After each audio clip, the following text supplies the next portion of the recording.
Good afternoon, everyone. My name is Vamsi Kolluri. I'm a senior program manager with the Digital Security and Risk Engineering organization at Microsoft. I lead the Enterprise Phishing Protection Program for all our employees. And my name is Blythe Price, and I'm Microsoft's Digital Security and Risk Engineering Education and Awareness person. And so my job is to make sure that our internal community understands security risks and best practices. So let's do a small exercise. Let's do a show of hands for everyone who has a phishing protection program at their company. That's good. Okay. And keep your hands up. Keep your hands up. Yeah. And then how many of you within that program do simulations or user education? That's great. So Vamsi and I are very excited to be here this morning to talk with you about our anti-phish program. I'm sure that most of you have heard the statistic that 90% of data breaches start with a phishing mail. So it's a well-known problem that's not only growing in frequency, but also sophistication. Unfortunately, there's not a silver bullet or single fix to this issue. And so our program focuses on an end-to-end approach that includes three elements: protective controls, detection, monitoring, and response, as well as user education. In a moment, I'll turn it over to Vamsi to talk through the first two core elements, and then I'll wrap it up with user awareness. And then we ask that you hold your questions to the end. We've made sure that there's time for that. Okay, Vamsi? Thanks, Blythe. So in this slide, we want to talk about the various controls that we have at Microsoft to protect and detect against phishing attacks.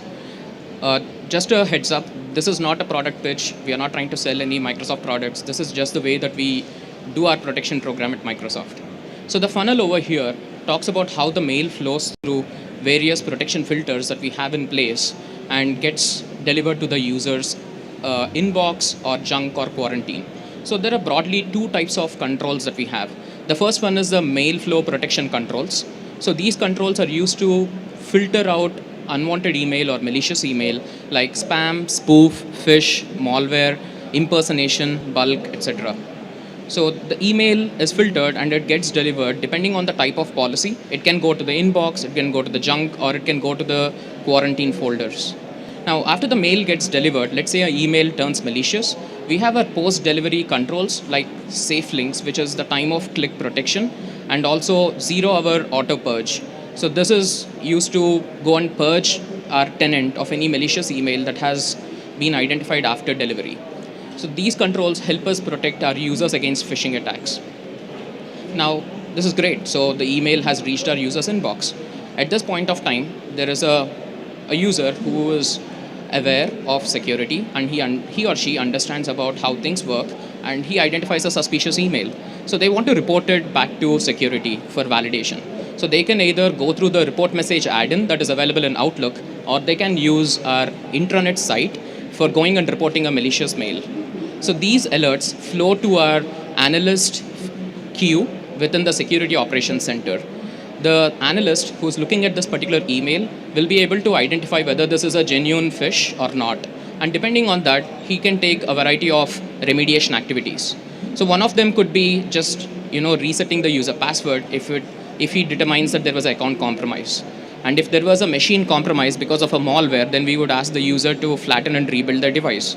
The analyst will also search our entire tenant for similar malicious email, let's say from the same domain, from the same user, and go and purge all that email from the tenant. Now, during this entire process, the machine learning models that exist within the system is continuously learning. They help us improve our overall protection story and make sure that next time a similar phish does not get through the system. At Microsoft, we also believe in assume breach. We say that every time there will be these controls, and sometimes there will be an incident that will happen. Never mind what you do, and you need to have additional controls in place, defense in depth mechanisms to make sure that you protect your users and your assets. So we have deployed multi-factor authentication to protect our user identity. We have also deployed a variety of endpoint protection controls that are mostly part of our M365 offering to protect our endpoints. And last but not the least, we also care about our critical infrastructure. So all our critical infrastructure and the administrators who work on them are protected through our Secure Admin Workstation program and also our just-in-time access program. So let me turn it over to Blythe, who will talk about our user awareness thing. So similarly to our end-to-end approach for our whole program, user education and awareness definitely requires pulling multi-levers. Not one thing is going to make the impact. It's a multitude of things together. And so of course it's important that you run simulations. You want to be phishing both your employees and very importantly, your executives. But while you're doing simulations, make sure that you're using test mails that are more aligned to the sophistication that's actually happening in the real world. You're not doing your employees any service by sending them phishing mails that have blurred logos or spelling errors. That's just not the reality that we're dealt with today. So again, make sure that you even the playing field for your employees by testing them and giving them experience of seeing sophisticated type mails. And then also, while you're planning for your simulation period, make sure you're thinking about the data that you want out of it. It can be a wealth of data. So think about how do you want to look at it and analyze from a risk standpoint, whether that's how do high-risk individuals do, how do certain types of disciplines do, and then also think about what questions your board of directors or your executives may have and what data is required to be able to answer those questions. So planning ahead will allow you to set up your simulations in a way that includes custom fields or whatever information is needed to gather that information. And then also, while you're at it, simulations are not just about testing users. I think that's what most people think. But what you'll experience is it actually is a test of your system as well. So you'll see how your support channels and your reporting channels are responding. What kind of guidance are they giving users? You'll really have a great opportunity to see what gaps there may be, what improvements from an experience perspective there are. So it's not just about the users, it's also about the system. And then the biggest piece of your system is your people. And so the gut reaction that I have every time, or at least the first few times, where I saw someone post on an internal conversation board or long email trains sounding the alarm that this is a phishing exercise ran by your company, at first I thought, oh gosh, they've just compromised my exercise. And the reality is that's not true. The conversation that the employees are having is driving awareness, and the ideal scenario is that they're going to do that same thing in a real life scenario. And then simulations are great for giving employees and the experience of actually being phished. We all learn through experience. But let's be realistic, when you've clicked on a simulation mail and you realize that they know that I clicked, you're not in a great place to absorb guidance or information. And so we also focused on in-depth training. And so the best opportunity is if you have mandatory or company-wide training that you can be a content contributor to, that is a great opportunity to give them real guidance on things to look for. And also, phishing is not just an email thing. So you want to make sure that within your training modules, you're talking about delivery methods such as text message or voice calls. So that way you can cover all the other methods outside of just what you can do through simulations, which is emails.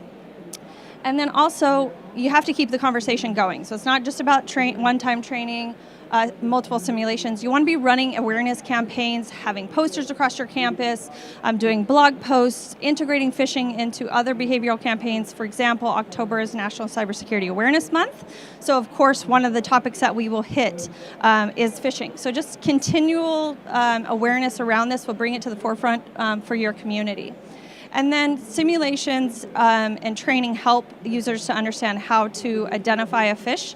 But most importantly for us is we want to breed a reporting culture. And so you should be educating employees on what to do as much as recognizing. And so first key is make sure you have a centralized reporting mechanism that everybody knows about. Everybody knows when you cut your finger off in the kitchen, you call 911. So use that same drumbeat approach to create familiarity around what to do. And then also, once they get there, make sure your user experience of your reporting tool is efficient, quick, and easy, because if they get into a place where it takes a lot of time or is complex, then as you know, we're all busy, they'll start thinking, oh man, is this worth my time? And they may abandon ship, which then means you're missing reports. So that doesn't serve anybody. So make it quick and easy. And then also, when you've read this reporting culture, you're going to get a lot of reports. And so use the reports from the real life scenarios to inform your next training steps. So if you're seeing trends around phishing with attachments, make sure your next simulation includes an attachment. Or if you see other trends, integrate that into your training program. And so some lessons learned for user awareness is I can't drive home enough. It is hope that's not me, a multi-lever approach. You have to have multiple elements and dimensions to your program. And then also, my perception is that as a education and user representative, it's not just about educating people, it's about being an advocate for the tools and the resources. And so as we're rolling out processes for reporting, or tools like the Outlook report message button, or safety tips, you really want to be a user advocate to make sure what is the user experience? Does the information that's being presented make sense to them? You want to make sure that these tools work for them, because if they don't, they're not going to pay attention to them. And if they do work the right way, you can use them as an extension to your program. And then last, and actually most importantly, is when you have a reporting culture and people are reporting, make sure you're closing the feedback loop with your reporters. You want to make sure, anyone that they're heard, the report is accepted and being taken seriously. And also, it's the best opportunity you have to reinforce good behavior. They've done the thing that you really want them to do, they've reported it, so make sure you give them that good job and re-emphasize that this is exactly what we need you to do, and then they will report time and time again. Thanks, Blythe. So just now, Blythe was mentioning about user experience. User experience is very important as you embark on this journey of phishing protection program in your enterprise. The reason this is important is you can actually cause a lot of disgruntled users in your organization just by junking their email or sending their email to quarantine, especially if the mail is genuine, right? So it's very important that when you start rolling out policies, you test them in smaller groups. You don't want to junk a genuine mail and have a lot of angry users come back at you and say that your program is bad, right?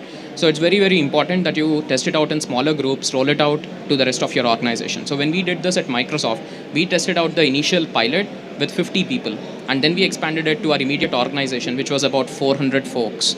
And then we went a next step, and then we rolled it out to the broader organization, which was a couple of thousands. Then we went to all of Americas, and then we went all up across Microsoft. So it was a step-by-step deliberate mechanism that we have done at Microsoft when we started rolling out these filters. And it's super important that you go through this process instead of turning on the switch overnight. And as you do this thing, you need to make sure that you observe the data that is coming back from the system. So take a look at the data, look for false positives, look for user complaints, look for other indicators to tune your filters to make sure that you're catching the right stuff. So there is always a fine filter, there is this fine line that you draw between whether it is spam, or is this phish, or is this really malware, right? And you should use your best judgment along with the data that you have in place to do that, make that decision and determine whether this mail ends up in quarantine or this mail ends up in junk folder for your users. The next thing that I also want to call out is that the controls that we talked about, they're all great, but always assume breach and implement other defense in depth controls in your organization. Just don't rely on the one product that you're using. I'm not talking about like Office ATP, it could be any other product that you're using. Always think about defense in depth mechanisms.